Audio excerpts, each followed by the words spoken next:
ngayong gabi, Alice Guo muling na-cite in contempt nang humarap sa Quadcom sa Kamara. Guo nangakong magsasabi na ng totoo sa executive session. Dating Iloilo City Mayor Jed Patrick Mabilog humarap sa Quadcom sa Kamara para idetalye ang mga banta sa kanya nang isama sa narco-list ni dating Pangulong Rodrigo Duterte. Bago sa saksi, 2 lalaking sangkot umano sa pagbebenta ng aso arestado sa Bulacan. Babae sa Thailand, kinagat at pinuluputan pa ng ahas. At sa biyaheng saksi, pasyalan ang namumulang bahagi ng bundok, pati underground river sa Luzon.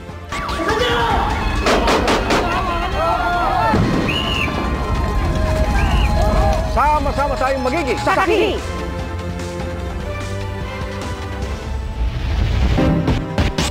Cited muli in contempt si dismissed Bamban Mayor Alice Guo sa pagkakataong ito sa Quad Committee ng Kamara dahil yan sa kanyang hindi pagsagot sa mga tanong ng mga kongresista.